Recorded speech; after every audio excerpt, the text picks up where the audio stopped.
ജനാധിപത്യത്തിൽ ഒരു പാർട്ടിക്ക് ലഭിക്കുന്ന ഭരണ തുടർച്ച അവർക്കും നാടിനാകെയും ദുരന്തമാകുമോ?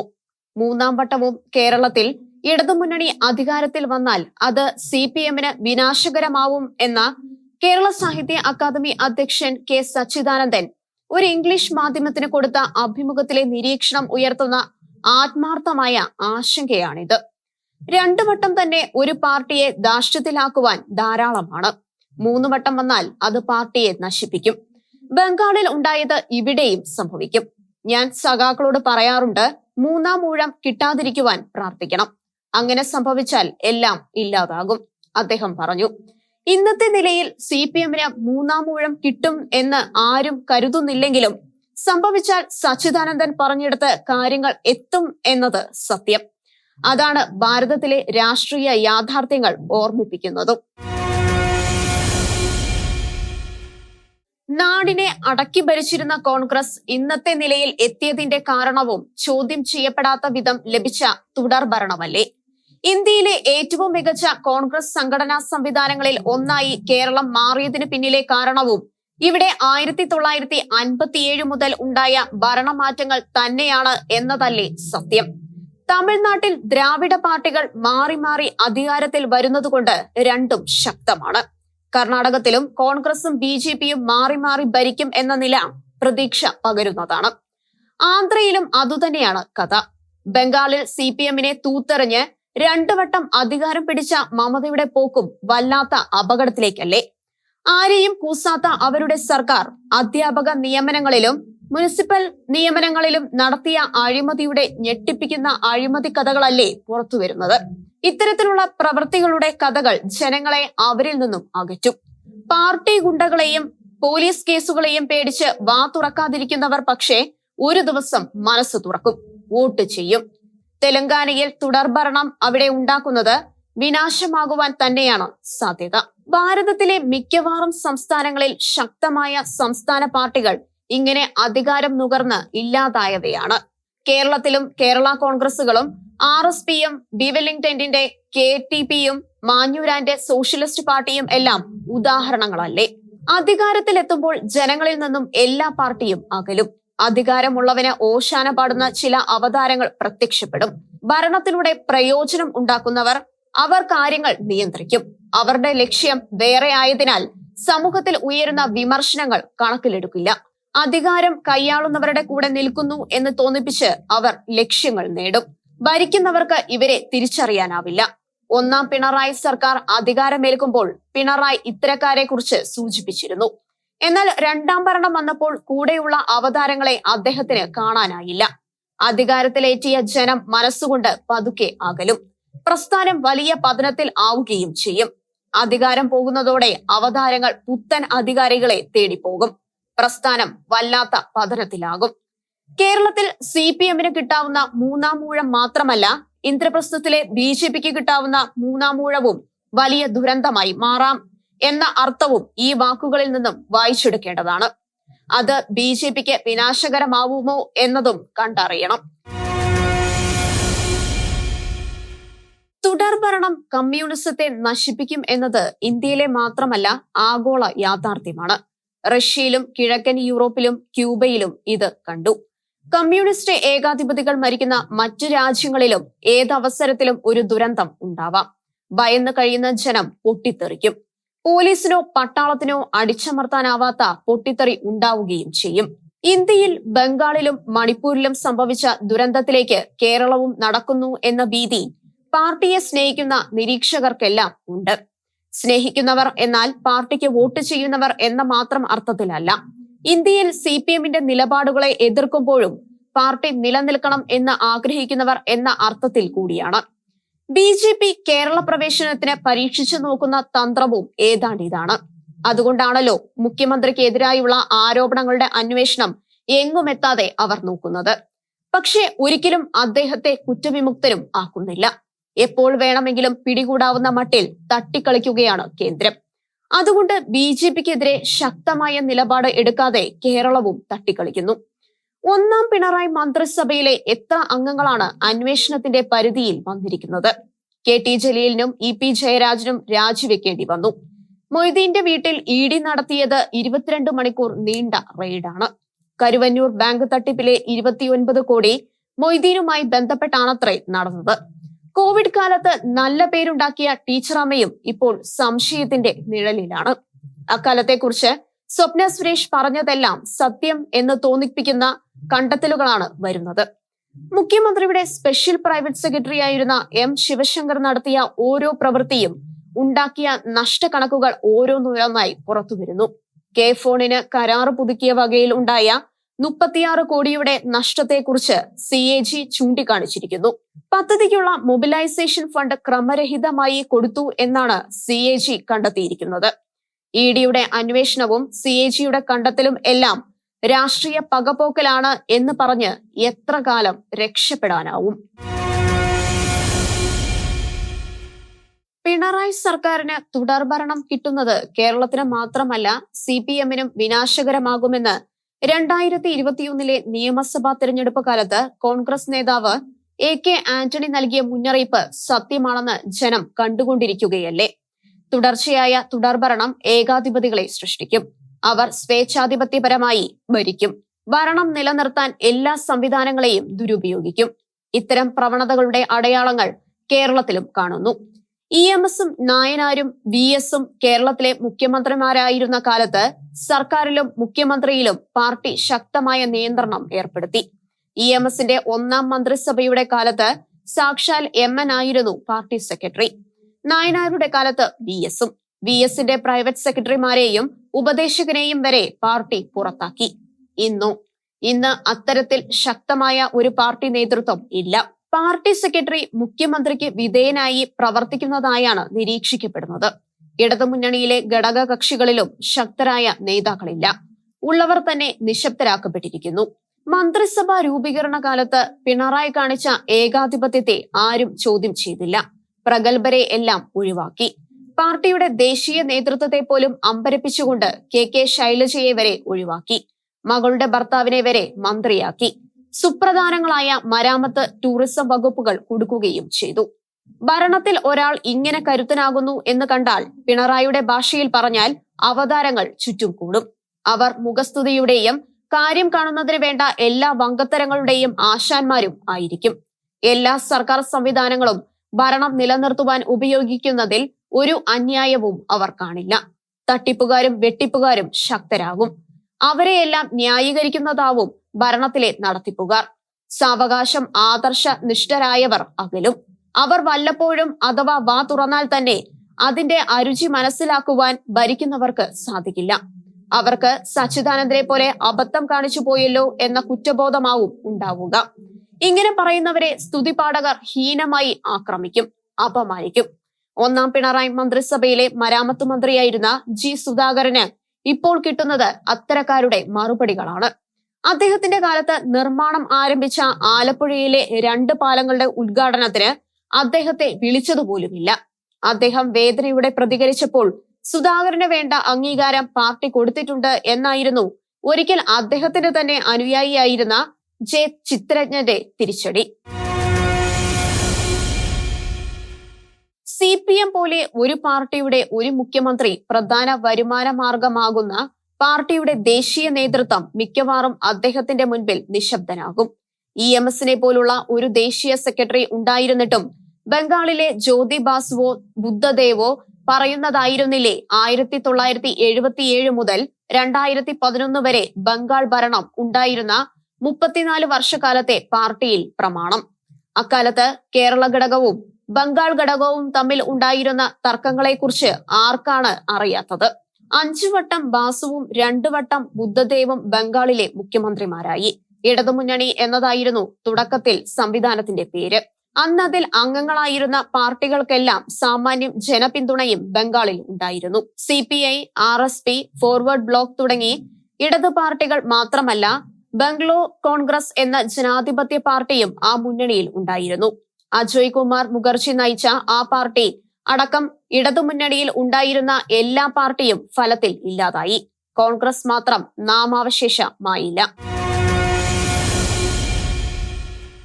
ഇടതുഭരണത്തിന്റെ ശൈലിയും അത് കേരളത്തിൽ വരുത്തുന്ന മാറ്റവും കാണുമ്പോൾ കേരളത്തിലും ബംഗാൾ ആവർത്തിക്കപ്പെടും എന്ന് സംശയിക്കുവാൻ ന്യായങ്ങളുണ്ട്. 34 വർഷത്തെ ഇടത് വിപ്ലവ ഭരണം കഴിഞ്ഞപ്പോൾ ബംഗാളികൾക്ക് ബംഗാൾ കൊണ്ട് ജീവിക്കാൻ സാധിക്കില്ലെന്ന നില വന്നു. കൂലിപ്പണിക്കാരായി അവർ കേരളം അടക്കമുള്ള സംസ്ഥാനങ്ങളിലേക്ക് വണ്ടി കയറി പ്രവാസികളായി ജോലി ചെയ്ത് ജീവിക്കുന്നു. വിദ്യാഭ്യാസ രംഗത്തെ വിപ്ലവം കൊണ്ട് ആർക്കും വലിയ ഡിഗ്രികളില്ല. എത്ര പഠിച്ചാലും തട്ടിപ്പുകാർ സർക്കാർ ഒത്താശയുടെ പദവികൾ കൊണ്ടുപോകും. ഇവിടെ കടന്ന് കടിപിടി കൂടുന്നതിലും എത്രയോ നല്ലതാണ് വിദേശത്ത് പോകുന്നത് എന്ന് യുവാക്കൾ ചോദിക്കുന്നു. ഒന്നുമില്ല, കേരളത്തിലെ ജനങ്ങൾ അന്യരാജ്യങ്ങളിലേക്ക് പോയി ജീവിക്കുന്നു. യൂറോപ്പിലേക്ക് പോകുന്നവർ അവിടെ തന്നെ താമസമാക്കുന്നു. കേരളത്തിലെ വേരുകൾ സാവകാശം ഇല്ലാതാകുന്നു. ജ്യോതി ബാസു ബംഗാൾ മുഖ്യമന്ത്രിയായിരുന്ന കാലത്ത് അദ്ദേഹത്തിന്റെ മകൻ സുബർത്ത ബാസു അഥവാ ചന്ദൻ ബാസു കമ്മ്യൂണിസ്റ്റ് ആശയങ്ങൾ വിട്ട് മുതലാളിത്ത ശൈലിയിൽ ജീവിതം ആരംഭിച്ചു. നാട്ടിൽ വ്യവസായങ്ങൾ തുടങ്ങി, നിരവധി കമ്പനികൾ ഉണ്ടാക്കി, കോടികൾ ലാഭം കൊയ്തു. മുഖ്യമന്ത്രി തടഞ്ഞില്ല. മകനു വേണ്ടി അദ്ദേഹം എന്തെങ്കിലും ചെയ്തു കൊടുത്തതായി കൃത്യമായി പറയാൻ ആർക്കും സാധിക്കുമായിരുന്നില്ല. പക്ഷെ മുഖ്യമന്ത്രിയുടെ മകനെ സഹായിക്കുവാൻ വൻകിട കമ്പനികൾ മുന്നോട്ട് വന്നു. അവന് മറ്റാർക്കും സ്വപ്നം കാണാനാവാത്തതുപോലെ സർക്കാർ സംവിധാനങ്ങളുടെ എല്ലാം സഹായം കിട്ടി. വെസ്റ്റ് ബംഗാൾ ഫിനാൻഷ്യൽ കോർപ്പറേഷൻ അടക്കം സഹായിച്ചു. വൻകിട കമ്പനികളുടെ കോൺട്രാക്റ്റുകൾ കിട്ടി. ടാറ്റയുടെ ഡിസ്കോയും ബിർളയുടെ ടെക്സാമോയും എല്ലാം ഇടപാടുകാരായി. ചന്ദന്റെ വ്യവസായ ശൃംഖല കുതിച്ചു പൊന്തി. 2 ടാങ്കറുകളുമായി 1980 തുടങ്ങിയ ഈസ്റ്റേൺ ബൾക്ക് കാരിയേഴ്സിന് 1982 10 ടാങ്കറായി. ഉന്നതരുമായി ബന്ധം, ആഡംബര ഫ്ളാറ്റ്. ചന്ദൻ ബാസുവിന്റെ ആഡംബര ജീവിതത്തിന്റെ കഥകൾ മാധ്യമങ്ങളിൽ പടർന്നു. പാർട്ടി മൗനത്തിൽ ഒളിച്ചു. ചന്ദൻ ബാസു ബിസിനസ്സുകളുമായി മുന്നോട്ടു പോയി. ഇന്ന് ബംഗാളിലെ CPMന്റെ കഥയും 34 വർഷത്തെ CPM ഭരണം കൊണ്ട് ബംഗാളികൾക്കുണ്ടായ വികസനവും എല്ലാവർക്കും അറിയാം. ചന്ദൻ ബാസു വിദേശത്ത് വലിയ വ്യവസായിയായി ജീവിക്കുന്നുണ്ടെന്നാണ് വാർത്ത. കേരളത്തിലും സമാനമായ പ്രവർത്തനങ്ങളാണ് നടക്കുന്നത് എന്ന് കരുതുവാൻ തെളിവുകൾ നിരവധിയായി. ഒന്നാം പിണറായി സർക്കാരിന്റെ കാലത്ത് നടന്ന പലതും അതീവ രഹസ്യമായിരുന്നു. ഒരു PT തോമസ് ഒഴികെ ആരും ഒന്നും അറിഞ്ഞില്ല. എന്നാൽ സ്വർണ്ണക്കടത്ത് കേസ് വന്നതോടെ രഹസ്യങ്ങൾ പുറത്തു വന്നു തുടങ്ങി. മുഖ്യമന്ത്രി പിണറായി വിജയന്റെ നാട്ടിലുള്ള വ്യവസായിയായ മകൾക്ക് കിട്ടുന്ന അന്യായമായ സാമ്പത്തിക സഹായങ്ങളെ കുറിച്ചുള്ള കഥകൾ ഓരോന്നോരോന്നായി പുറത്തു വരുന്നു. കോവിഡ് കാലത്ത് സർക്കാർ IT വകുപ്പ് നടത്തിയ സ്പ്രിംഗ്ലർ ഇടപാട് വീണയ്ക്ക് വേണ്ടിയായിരുന്നു എന്ന ആരോപണം ഉയർന്നു. ആ ഇടപാട് സർക്കാരിന് റദ്ദാക്കേണ്ടി വന്നു. ഫിഷിംഗ് ബോട്ടുകൾ നിർമ്മിക്കുന്നതിന് ഉണ്ടാക്കിയ കരാറും റദ്ദാക്കേണ്ടി വന്നു. സർക്കാരിന്റെ സ്വപ്ന പദ്ധതിയായ K-ഫോൺ ഇടപാടിൽ മുഖ്യമന്ത്രിയുടെ പ്രിൻസിപ്പൽ സെക്രട്ടറിയും സർക്കാരിന്റെ IT സെക്രട്ടറിയുമായിരുന്ന M ശിവശങ്കർ നടത്തിയ ഇടപാടിലൂടെ 36 കോടി രൂപ സംസ്ഥാന സർക്കാരിന് നഷ്ടമായെന്ന് CAG കണ്ടെത്തിയിരിക്കുന്നു. K-ഫോൺ നിർമ്മിത ബുദ്ധി ക്യാമറ കച്ചവടങ്ങളിൽ പ്രതിപക്ഷം അഴിമതി ഉന്നയിച്ചു ഹൈക്കോടതിയെ സമീപിച്ചിരിക്കുകയാണ്. മുഖ്യമന്ത്രിയുടെ മകന്റെ ഭാര്യാപിതാവിന്റെ കമ്പനിയാണത്രേ ഈ കച്ചവടങ്ങളിൽ പ്രധാന കഥാപാത്രം. എന്ത് ആരോപണം വന്നാലും മുഖ്യമന്ത്രി വാ തുറക്കാറില്ല. വീണയുടെ ഭർത്താവ് മന്ത്രിയും വാ തുറക്കില്ല. ഈ പശ്ചാത്തലത്തിലാണ് ആലുവയിലെ കരിമണൽ കമ്പനി മുഖ്യമന്ത്രിയുടെ മകൾ വീണയ്ക്കും അവരുടെ കമ്പനിക്കുമായി കൊടുത്ത 1.72 കോടി രൂപ നിയമവിരുദ്ധമായാണ് നൽകിയതെന്ന് ആദായ നികുതി തർക്ക പരിഹാര ബോർഡ് വിധിച്ചത്. സംസ്ഥാന ഭരണത്തിലെ ഒരു ഉന്നതരുമായി അവർക്കുള്ള ബന്ധം കൊണ്ടാണ് ഒരു സേവനവും ചെയ്യാതിരുന്നിട്ടും അവർക്ക് പണം കൊടുത്തതെന്നും കമ്പനി പറഞ്ഞു. വീണയ്ക്ക് അടക്കം മൊത്തം 95 കോടി രൂപ രാഷ്ട്രീയ നേതാക്കൾക്കും പോലീസ് ഉദ്യോഗസ്ഥർക്കും തൊഴിലാളി യൂണിയൻ നേതാക്കൾക്കും എല്ലാമായി കൊടുത്തിട്ടുണ്ടെന്ന് കമ്പനി ആദായ നികുതി വകുപ്പിന് കൊടുത്ത വിവരം സംബന്ധിച്ച ആദായ നികുതി തർക്ക പരിഹാര ബോർഡിന്റെ വിധി പുറത്തുവന്നത്. ആ തുകയിൽ ഭൂരിഭാഗവും പിണറായി വിജയനാണ് കൊടുത്തതെന്നും കമ്പനി വെളിപ്പെടുത്തി.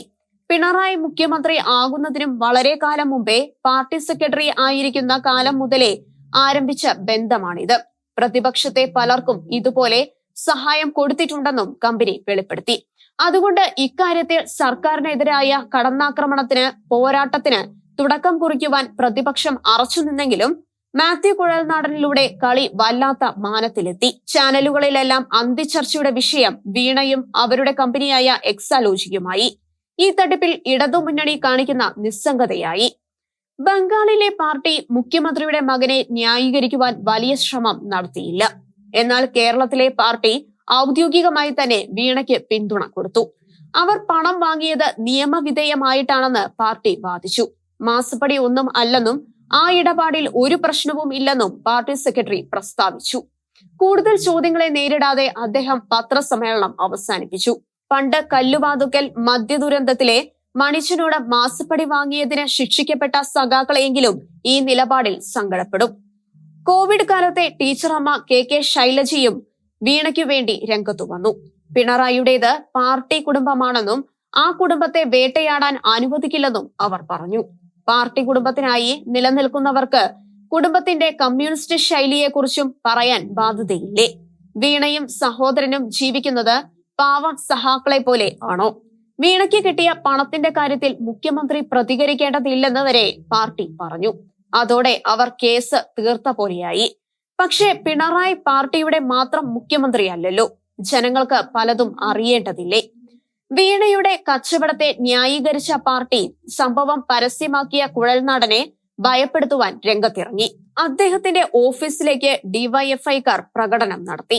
പാർട്ടിയുടെ എറണാകുളം ജില്ലാ സെക്രട്ടറി CN മോഹനൻ തന്നെ ആരോപണങ്ങളുമായി രംഗത്തു വന്നു. കുഴൽനാടൻ നടത്തിയ നികുതി തട്ടിപ്പിന്റെ കഥകളാണ് അവർ ഉന്നയിച്ചത്. സർക്കാർ ഉണർന്ന് പ്രവർത്തിച്ചു. പരാതി കിട്ടി പിറ്റേന്ന് തന്നെ അദ്ദേഹത്തിന്റെ തറവാട് ഭൂമി റവന്യൂ ഉദ്യോഗസ്ഥർ അളന്ന് തിരിച്ച് ചിന്നക്കനാലിലെ സ്ഥലക്കച്ചവടം സംബന്ധിച്ചും അന്വേഷണമായി. അധികാരവും പോലീസും അന്വേഷണ സംവിധാനവും എല്ലാം പിണറായിയുടെ കയ്യിലല്ലേ? നടപടിയെടുക്കട്ടെ എന്ന ചിന്തയിലാണ് ജനം. മാത്രവുമല്ല, കുഴൽനാടനെതിരെ ആരോപണം ഉന്നയിച്ച CPM ജില്ലാ സെക്രട്ടറി മോഹനന്റെ ജീവിതശൈലിയും ആഡംബര ജീവിതവും മകളുടെ വിവാഹമടക്കം നടത്തിയ രീതികളും എല്ലാം പൊതുസമൂഹത്തിൽ ചർച്ചാ വിഷയമാക്കി. ഇങ്ങനെ ജീവിക്കുവാൻ മോഹന് എന്ത് വരുമാനം എന്നായി അന്വേഷണം. കുഴൽനാടനാകട്ടെ വീണയ്ക്കെതിരെ പുതിയ തെളിവുകളും കണക്കുകളും ആരോപണങ്ങളുമായി ഓരോ ദിവസവും മാധ്യമങ്ങളെ കാണുന്നു. വീണയ്ക്ക് വേറെ കമ്പനികളും മാസപ്പടി കൊടുക്കുന്നതായി കുഴൽനാടൻ ആരോപിച്ചു. ഇങ്ങനെ കൊടുക്കുന്ന കമ്പനികളിൽ സർക്കാർ നിരോധിച്ച കമ്പനികളും ഉണ്ടെന്ന് BJP നേതാവ് K സുരേന്ദ്രനും കൂട്ടിച്ചേർത്തു. കുഴൽനാടൻ ധൈര്യത്തോടെ സർക്കാരിനെ വെല്ലുവിളിക്കുകയാണ്. തോമസ് ഐസക്കിനെ പോലെ വിവരമുള്ള CPM നേതാക്കൾക്ക് തന്റെ നികുതി രേഖകളെല്ലാം കൊടുക്കാം, പരിശോധിക്കട്ടെ എന്നും അദ്ദേഹം പ്രഖ്യാപിച്ചു. താൻ നികുതി അടച്ചത് സംബന്ധിച്ച രേഖകളെല്ലാം പുറത്തുവിട്ടുകൊണ്ട് വീണയെ നികുതി അടച്ചതിന്റെ രേഖകൾ പുറത്തുവിടാൻ അദ്ദേഹം വെല്ലുവിളിച്ചു.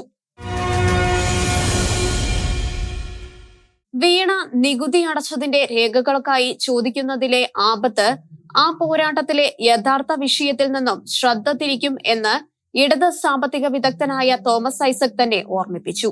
വീണയെ സഹായിക്കുന്ന മട്ടിലായിരുന്നു അദ്ദേഹത്തിന്റെ പ്രതികരണം. ഇത് സംബന്ധിച്ച് വീണ വിജയന് കൊടുത്തു എന്ന് കരിമണൽ കമ്പനിക്കാർ പറഞ്ഞ 1.72 കോടിക്ക് അവർ GST അടച്ചോ എന്ന ചോദ്യവുമായി കുഴൽനാടൻ ധനമന്ത്രിക്ക് കത്തെഴുതിയതോടെ വീണയ്ക്ക് കിട്ടിയത് സേവനത്തിനുള്ള പ്രതിഫലം ആണെന്ന് സമ്മതിച്ചതായി ഐസക് ചൂണ്ടിക്കാണിച്ചു. അങ്ങനെ ആ ദിശയിൽ ചർച്ചകളെ വഴിതിരിച്ചു വിടാനുണ്ടായ നീക്കങ്ങൾക്ക് ഐസക് തന്നെ കടപുഴക്കി. വീണ നികുതി അടച്ചു എന്ന ചോദ്യത്തിലൂടെ അവർക്ക് പണം കിട്ടിയെന്ന് തോമസ് ഐസക് തടസ്സമുണ്ടാക്കി. GST നികുതി അടച്ചു എന്ന ചോദ്യവുമായി മാത്രം മുന്നേറുന്നത് ശരിക്കും വഴിതെറ്റലല്ലേ എന്ന ചിന്ത ഉയർന്നു. വീണ മാസപ്പടി വാങ്ങി എന്നതല്ലേ യഥാർത്ഥ വിഷയം? നികുതി അടയ്ക്കാൻ വീഴ്ച വരുത്തിയിട്ടുണ്ടെങ്കിൽ അത് പരിഹരിക്കാവുന്ന വിഷയമാണ്. പക്ഷെ മാസപ്പടിയോ? ഏതായാലും മാധ്യമങ്ങൾ വിടാതെ മുന്നോട്ട് കൊണ്ടുപോകുന്നത് കൊണ്ട് മാസപ്പടി തന്നെയാണ് വിഷയം. ഐസക് കുഴൽനാടന്റെ കണക്ക് പരിശോധിക്കുവാൻ തനിക്കാവില്ല എന്നും പറഞ്ഞു. താൻ പഠിച്ചത് അക്കൗൺസി അല്ല, ധനശാസ്ത്രമാണ് അദ്ദേഹം വിശദീകരിച്ചു. അതുകൊണ്ട് സ്വയം കണക്ക് പറയാനാണ് ഐസക്കിന്റെ വെല്ലുവിളി. വീണ വിജയന്റെ ബിസിനസ്സുകൾക്കായും മകൻ വിവേക് കിരൺ വിജയന്റെ ഭാര്യ പിതാവിന്റെ ബിസിനസ് താല്പര്യങ്ങൾക്കായി വഴിവിട്ട പലതും നടക്കുന്നു എന്ന ചിന്ത സമൂഹത്തിൽ ഏറെ ശക്തമായിട്ടുണ്ട്. ഏത് തട്ടിപ്പ് കാണിച്ചാലും തെരഞ്ഞെടുപ്പിൽ ജയിച്ചാൽ ജനം ആരോപണം തള്ളിക്കളഞ്ഞെന്ന് അഹങ്കാരത്തോടെ തട്ടിപ്പുകൾ പൂർവാധികം ശക്തിയോടെ തുടരാം എന്ന പുത്തൻ നീതിന്യായവും രാഷ്ട്രീയക്കാർ വളർത്തിയെടുക്കുന്നുണ്ട്. തുടർ ഭരണത്തിലൂടെ കേരളം ഒരിക്കലും അനുഭവിച്ചിട്ടില്ലാത്ത സാമ്പത്തിക പ്രതിസന്ധിയിലായിരിക്കുകയാണ്. 1985 മുതൽ കേരളത്തിൽ പ്രതിസന്ധിയുണ്ടെങ്കിലും ഇതുപോലെ ധനപ്രതിസന്ധി ഉണ്ടായിട്ടില്ലെന്നാണ് സാമ്പത്തിക വിദഗ്ധർ പറയുന്നത്. ഓഗസ്റ്റിൽ ശമ്പള പെൻഷൻ ഇനങ്ങളിൽ 6000 കോടി ചെലവായി. പലിശ തിരിച്ചടവിന് 10000 കോടി വേണ്ടി വന്നു. ക്ഷേമ പെൻഷൻ, ബോണസ്, അഡ്വാൻസ് എല്ലാം കൂടി 3500 കോടി വേണ്ടി വന്നു. എല്ലാവർക്കും ഓണക്കിറ്റ് കൊടുക്കുന്നതിന് പിടിച്ചുവച്ചതടക്കം പല നടപടികളിലൂടെയും ഒരുവിധം പിടിച്ചുനിന്നു. അടുത്ത മാസത്തെ സ്ഥിതി എന്താവും എന്ന് ധനമന്ത്രി തന്നെ ആശങ്ക പ്രകടിപ്പിച്ചിട്ടുണ്ട്. കേന്ദ്രം സഹായിക്കുന്നില്ലെന്ന് മാത്രമല്ല, വലിയ ആശ്രയമായിരുന്ന സഹകരണ മേഖല സർക്കാർ നടപടികൾ മൂലം വലിയ തകർച്ചയെ നേരിടുകയാണ് എന്നാണ് വാർത്ത. സഹകരണ ബാങ്കുകൾക്ക് സർക്കാർ അടിയന്തരമായി കൊടുക്കേണ്ടത് 1146 കോടി രൂപയാണ്. കാർഷിക കടാശ്വാസ കമ്മീഷൻ നൽകിയ ഇളവ്, കാർഷിക വായ്പയ്ക്കുള്ള പലിശ സബ്സിഡി, നെൽകൃഷിക്കുള്ള പലിശരഹിത വായ്പ തുടങ്ങിയവയുടെ പേരിലാണ് വൻതുക കൊടുക്കേണ്ടത്. കർഷകരുടെ കുടിശ്ശികയായ വായ്പകൾക്ക് 2 ലക്ഷം രൂപ വരെ ഇളവ് നൽകി തീർപ്പാക്കുന്നത് കടാശ്വാസ പദ്ധതി ബാങ്കിലെ നിക്ഷേപങ്ങളിൽ നിന്നാണ്. കർഷകർക്ക് പലിശയും പിഴപ്പലിശയും സർക്കാർ ഒഴിവാക്കി കൊടുക്കുന്നു. ആ തുക ബാങ്കിന് വഹിക്കാനാവുമോ? വലിയ സാമ്പത്തിക ബാധ്യത വരുന്നു. വായ്പ കൊടുക്കുന്നത് നിക്ഷേപത്തിന് ബാങ്ക് പലിശ കൊടുക്കണം. അതിന് ബാങ്കിന് പണം തിരിച്ചു കിട്ടണം. ക്ഷേമ പെൻഷനുകൾക്കുള്ള തുകയും വിതരണം ചെയ്തത് സഹകരണ ബാങ്കുകളിൽ നിന്നും എടുത്താണ്. പെൻഷൻ കൊടുക്കുവാൻ സർക്കാർ ഉണ്ടാക്കിയ സോഷ്യൽ സെക്യൂരിറ്റി പെൻഷൻ കമ്പനിയാണ് കടം എടുത്തത്. ഈ കടവും സംസ്ഥാനത്തിന്റെ പൊതുകടമായി കേന്ദ്രം തീരുമാനിച്ചതോടെ കമ്പനി വഴി കൂടുതൽ പണം ഉണ്ടാക്കാനാവാതെ വന്നു. കമ്പനി ഫലത്തിൽ ബാധ്യതയായി. ഈ ഇനത്തിൽ സഹകരണ ബാങ്കുകൾക്ക് കൊടുക്കാനുള്ളത് 3412 കോടി രൂപയാണ്. ഇതിന് പുറമെയാണ് വൻ തട്ടിപ്പുകൾ പുറത്തുവരുന്നത്. സഹകരണ മേഖലയിൽ വൻ തട്ടിപ്പുകളാണ് നടക്കുന്നത്. സഹകരണ മന്ത്രി VN വാസവൻ 2022 ജൂലൈ 18 നിയമസഭയിൽ പറഞ്ഞ കണക്കുകൾ അനുസരിച്ച് കേരളത്തിലെ 15,000 സൊസൈറ്റികളിൽ 399 ബാങ്കുകളിൽ തട്ടിപ്പ് നടന്നതായി സർക്കാരിനറിയാം. 164 നിക്ഷേപം തിരിച്ചു കൊടുക്കാൻ ആവാത്ത നില വന്നു. സഹകരണ മേഖലയെ രക്ഷിക്കുവാൻ സർക്കാർ പണം കൊടുത്ത് നിക്ഷേപകരെ രക്ഷിക്കുന്നു എന്ന് പറയുന്നു. തട്ടിപ്പ് നടത്തിയവരെല്ലാം സുഖിച്ച് ജീവിക്കുന്നു. കേരളത്തെ നടുക്കിയ കരുവന്നൂർ സഹകരണ ബാങ്ക് തട്ടിപ്പ് കേസിൽ മുൻ മന്ത്രിയും CPM നേതാവുമായ AC മൊയ്തീന്റെ വീട് ഓഗസ്റ്റ് 22 ED റെയ്ഡ് നടത്തി. 22 മണിക്കൂറാണ് റെയ്ഡ് നടന്നത്. ഇടതുപക്ഷം അടക്കി ഭരിച്ചിരുന്ന കരുവന്നൂർ ബാങ്കിൽ 300 കോടിയുടെ തട്ടിപ്പ് നടന്നതായാണ് പറയുന്നത്. കൃത്യം കണക്ക് ആരും പറയുന്നില്ല. സൊസൈറ്റിയിൽ പണം നിക്ഷേപിച്ച എത്ര പേരാണ് ആത്മഹത്യ ചെയ്തത്? ചികിത്സിക്കാൻ പണം കിട്ടാതെ മരിച്ചത്? ഒന്നും പാർട്ടിക്ക് വിഷയമല്ല. പ്രതികൾ തെരഞ്ഞെടുപ്പ് പ്രചരണത്തിന് വൻതുക ചെലവാക്കിയതെല്ലാം പ്രചാരണങ്ങളിലുണ്ട്. തട്ടിപ്പുകളുടെ കഥകൾ പെരുകുന്നതുകൊണ്ട് നിക്ഷേപകർ സഹകരണ മേഖലയിൽ നിന്നും സാവകാശം പിൻവലിയുകയാണ്. മൊയ്തീന്റെ ബന്ധുക്കൾക്ക് കരുവന്നൂർ ബാങ്ക് തട്ടിപ്പിൽ പങ്കുണ്ടെന്ന് നേരത്തെ തന്നെ ആരോപണം ഉയർന്നിരുന്നു.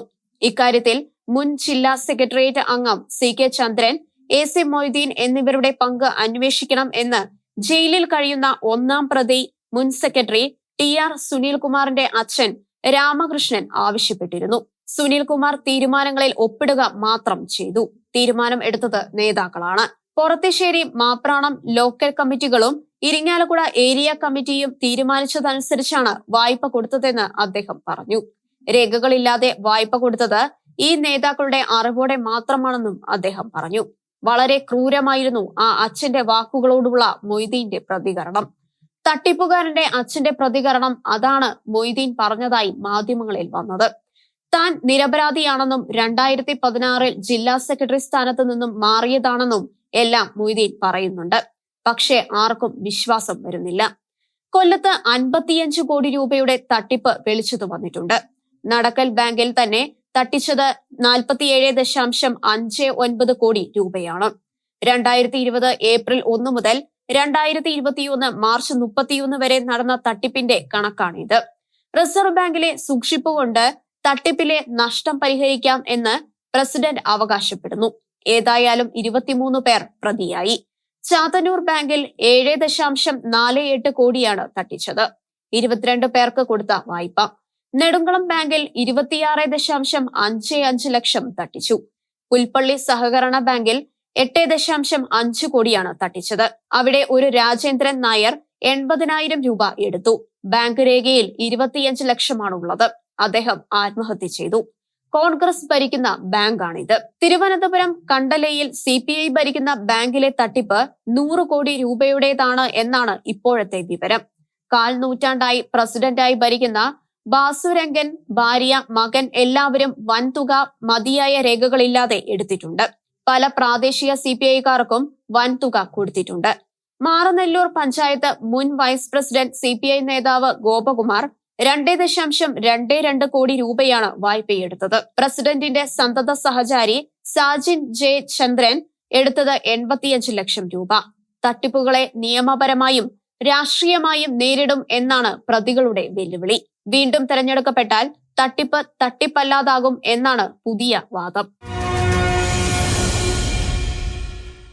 നിത്യോപയോഗ സാധനങ്ങളുടെ വില കൂട്ടില്ലെന്ന് പറഞ്ഞു വന്ന സർക്കാരിന്റെ രണ്ടാം ഊഴമായപ്പോൾ നിത്യോപയോഗ സാധനങ്ങൾക്ക് 30 മുതൽ 300% വരെ വിലക്കയറ്റം ഉണ്ടായിരിക്കുന്നു.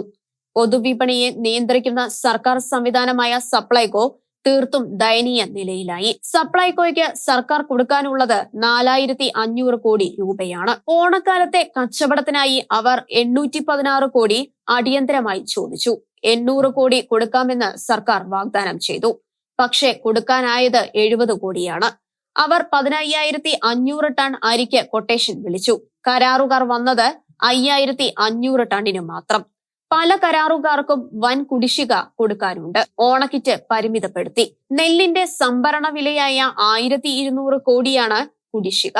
800 കോടി കൊടുക്കുമെന്ന് പറയുന്നു. കർഷകർ എങ്ങനെ കൃഷി ചെയ്യും? അല്ല, ജീവിക്കും? എല്ലാം ശരിയാക്കുകയാണ് പിണറായി സർക്കാർ. കേരളത്തിൽ 35 ലക്ഷം കർഷകർക്ക് തെങ്ങുണ്ട്. തേങ്ങാ സംഭരണവും നടക്കുന്നില്ല. സർക്കാർ പെൻഷൻകാരുടെ പെൻഷൻ വർധനയുടെ കുടിശ്ശിക കിട്ടാതെ 77,000 പെൻഷൻകാർ മരിച്ചതായി പറയുന്നു. സാമൂഹിക സുരക്ഷാ പെൻഷൻ 3 മാസമായി കുടിശ്ശികയാണ്. 2 ഗഡു കൊടുക്കുവാൻ തീരുമാനമായി. 1762 കോടി രൂപ വേണം. കുടിവെള്ളത്തിനും വൈദ്യുതിക്കും സർക്കാർ സേവനങ്ങൾക്കും എല്ലാം നിരക്കുകൾ കുത്തനെ കൂട്ടി. ഭാരതത്തിൽ കേരളത്തിൽ മാത്രമായി പെട്രോളിന് സംസ്ഥാന സെസ് ഏർപ്പെടുത്തി. ഇങ്ങനെ ജനജീവിതം ദുസ്സഹമാക്കുന്നതിന് വേണ്ടതെല്ലാം ചെയ്തു. ഇതിനിടയിലും 19,000 കോടി നികുതി കുടിശ്ശിക പിരിഞ്ഞു കിട്ടാനുണ്ടത്രേ. ഉദ്യോഗസ്ഥരുടെ അനാസ്ഥയാണ് വിഷയമെന്ന് സാമ്പത്തിക വിദഗ്ധർ കുറ്റപ്പെടുത്തുന്നു. നികുതിയേതര വരുമാനവും വല്ലാതെ ചോർത്തിക്കൊണ്ട് പോകുന്നുണ്ടത്രേ. വനം കൊള്ളക്കാരും മറ്റുമാണ് കാര്യങ്ങൾ നടത്തുന്നത്. മദ്യത്തിന്റെ തിരുവ വല്ലാതെ കൂട്ടിയതുകൊണ്ട് മദ്യവരുമാനം കുറഞ്ഞു. ഇന്ധന വരുമാനവും കുറയും. KSRTCയിൽ ശമ്പളം കൊടുക്കാൻ വകയില്ല. ജീവനക്കാർ പട്ടിണിയിലാണ്. പക്ഷേ അതിനിടയിലും 113 ഇലക്ട്രിക് ബസ് വാങ്ങുന്നു. കമ്മീഷൻ തട്ടാനുള്ള ഏർപ്പാടുകൾക്ക് പണം ഉണ്ടെന്ന് വ്യക്തം. അതിനിടയിലും കുറെ പേർക്ക് കൂടി യാത്രാ സൗജന്യം പ്രഖ്യാപിച്ചു. അതിന്റെ പണം സർക്കാർ വഹിക്കാതെ എങ്ങനെ കോർപ്പറേഷൻ നടക്കും? വിദ്യാർത്ഥികൾക്ക് അടക്കം സർക്കാർ പ്രഖ്യാപിക്കുന്ന സൗജന്യം കോർപ്പറേഷൻ വഹിക്കണം എന്ന് പറയുന്നത് അനീതിയല്ലേ? ഇത്രയും വലിയ ബുദ്ധിമുട്ടിലൂടെ കടന്നു പോകുമ്പോഴും ദൂർത്തെന്ന് പറയാവുന്ന വിധത്തിലുള്ള നടപടികൾ പലതും ഉണ്ടാകുന്നു. മുഖ്യമന്ത്രിയുടെ സുരക്ഷ അടക്കമുള്ള കാര്യങ്ങളിൽ ഒരു നേട്ടവും ഇല്ലാത്ത ചെലവുകളായി എന്നാണ് പൊതുബോധം. 40 വാഹനങ്ങളുടെ അകമ്പടിയോടെയാണ് യാത്ര. മുഖ്യമന്ത്രിയുടെ ഔദ്യോഗിക വസതി കമനീയമാക്കുന്നത് സമാനതകളില്ലാതെയാണ്. 2 നില മാത്രമുള്ള വസതിക്ക് ലിഫ്റ്റ് വെച്ചു. 50 ലക്ഷം മുടക്കി ക്ലിഫ് ഹൌസിലെ നീന്തൽക്കുളം നവീകരിച്ചു. 42 ലക്ഷം മുടക്കി കോമ്പൗണ്ട് ഭിത്തിയും തൊഴുത്തും ഉണ്ടാക്കി. പാശ്ചാത്യ കമ്മ്യൂണിസ്റ്റ് രാജ്യങ്ങളിലെ ഏകാധിപതികളുടെ സൗകര്യങ്ങളെക്കുറിച്ച് വായിച്ചു കേട്ടിട്ടുള്ളതുപോലെയുള്ള വിവരണങ്ങളാണ് പ്രചരിക്കുന്നത്. ഊരാളുങ്കൽ സൊസൈറ്റിക്കാണ് എല്ലാറ്റിന്റെയും നിർമ്മാണ ജോലികൾ. മുഖ്യമന്ത്രിയുടെ മരുമകൻ മന്ത്രിയുടെ കയ്യിലുള്ള ടൂറിസം വകുപ്പാണ് എല്ലാം ചെയ്യുന്നത്. നീന്തൽക്കുളത്തിന് വേണ്ടി ഓരോ വർഷവും വൻതുക ചിലവാക്കുന്നതായാണ് പുറത്തുവരുന്ന കണക്കുകൾ കാണിക്കുന്നത്. കഴിഞ്ഞ ജനുവരിക്ക് ശേഷം നീന്തൽക്കുളത്തിന് മാത്രമായി 12 ലക്ഷത്തോളം രൂപ 4 തവണയായി ചെലവാക്കിയതായാണ് പുറത്തുവരുന്ന വാർത്തകൾ. രണ്ടാം പിണറായി സർക്കാർ അധികാരത്തിലെത്തിയതോടെ പിണറായിക്ക് വേണ്ടി മാത്രമായി സംസ്ഥാന ഭരണം എന്ന് കരുതിപ്പോകുന്ന മട്ടിലാണ് പല കാര്യങ്ങളും. ധർമാശുപത്രികളിൽ മരുന്നില്ലാത്തപ്പോഴാണ്, സർജറികൾ മുടങ്ങുമ്പോഴാണ്, പാവപ്പെട്ടവർക്ക് സർക്കാർ കൊടുക്കുന്ന സഹായം മാസങ്ങളായി മുടങ്ങിക്കിടക്കുമ്പോഴാണ് ഇതെല്ലാം. കുട്ടികൾക്ക് പഠിക്കാനുള്ള സ്കോളർഷിപ്പുകൾ കൊടുക്കാനാവുന്നില്ല. പാവം അംഗനവാടിക്കാരുടെ ഓണറേറിയം പോലും മുടങ്ങി. മന്ത്രിമാരുടെ ചിലവുകളും മോശമല്ല. ഡൽഹിയിൽ ഒരു കേന്ദ്രമന്ത്രിക്ക് 17 പേഴ്സണൽ സ്റ്റാഫ് മാത്രം ഉള്ളപ്പോൾ ഇവിടെ 30 പേരാണുള്ളത്. കേരള PSCയിൽ അംഗങ്ങൾ 22 പേരാണ്. 22 തരം അഖിലേന്ത്യാ പരീക്ഷകൾ നടത്തുന്നു. UPSCയിൽ ഉള്ളത് വെറും 11 പേർ മാത്രം. ക്യാബിനറ്റ് റാങ്കിൽ ഡൽഹിയിൽ ഒരു പഴയകാല കോൺഗ്രസ് നേതാവിനെ നിയമിച്ച് അദ്ദേഹത്തിന് വേണ്ടി ലക്ഷങ്ങൾ മുടക്കുന്നു. യേശുവിന്റെ വചനത്തിലും പ്രവൃത്തികളിലും ആകൃഷ്ടരായ ജനം കൂട്ടത്തോടെ അവനു പിന്നാലെ പോകുന്നത് തടയുന്നതിനുള്ള മാർഗങ്ങളെക്കുറിച്ച് ആലോചിക്കുന്നതിന് യഹൂദ പ്രമാണികൾ നടത്തിയ ആലോചനാ യോഗത്തെ അവിടുത്തെ വധിക്കാനുള്ള ഗൂഢാലോചനയായി പരിണമിപ്പിക്കുന്നതിന് അക്കാലത്തെ പ്രധാന പുരോഹിതൻ കയ്യഫാസ് നടത്തിയ ഒരു പ്രസ്താവന സുവിശേഷകനായ വിശുദ്ധ യോഹന്നാൻ രേഖപ്പെടുത്തുന്നുണ്ട്. ജനം മുഴുവൻ നശിക്കാതിരിക്കുന്നതിനായി അവർക്കു വേണ്ടി ഒരുവൻ മരിക്കുന്നത് യുക്തമാണെന്ന് നിങ്ങൾ മനസ്സിലാക്കുന്നില്ലല്ലോ എന്നായിരുന്നു അദ്ദേഹം നടത്തിയ വിലാപം. ഇതേക്കുറിച്ച് സുവിശേഷകനായ വിശുദ്ധ യോഹന്നാനിലൂടെ നൽകപ്പെടുന്ന ഒരു വ്യാഖ്യാനം സുവിശേഷത്തിലുണ്ട്. അവൻ അത് സ്വമേധയാ പറഞ്ഞതല്ല. പ്രത്യുത അവൻ ആ വർഷത്തെ പ്രധാന പുരോഹിതൻ എന്ന നിലയിൽ ജനത്തിനു വേണ്ടി യേശു മരിക്കണം എന്ന് പ്രവചിക്കുകയായിരുന്നുവത്രേ. സച്ചിദാനന്ദന്റെ പ്രതികരണം ഓർമ്മിപ്പിക്കുന്നത് ഈ വ്യാഖ്യാനത്തെയാണ്. വധശിക്ഷ വിധിക്കുന്ന ജഡ്ജിമാർ ആ ഉത്തരവിൽ ഒപ്പിട്ട പേന കുത്തിയൊടിച്ചു കളയും എന്ന് പറയാറുള്ളതുപോലെ പ്രസ്താവന വിവാദമായതോടെ സച്ചിദാനന്ദൻ പത്രക്കാരെ കുറ്റം പറയുകയും താൻ ഇനി രാഷ്ട്രീയ കാര്യങ്ങളിൽ അഭിമുഖം കൊടുക്കില്ലെന്ന് പറഞ്ഞത് ഇടതുബുദ്ധിജീവികളുടെ സത്യസന്ധതയുടെയോ ഭീതിയുടെയോ മുഖമാകാം, അല്ലെങ്കിൽ തന്റെ പദവി നിലനിർത്താൻ നടത്തിയ ഒരു അഭ്യാസവുമാകാം. അദ്ദേഹം പറഞ്ഞതാണ് സത്യം എന്ന് ജനം വിലയിരുത്തുന്നു. ഷിലോഹിന്റെ കാഴ്ചകൾ ഇനി അടുത്ത ആഴ്ച.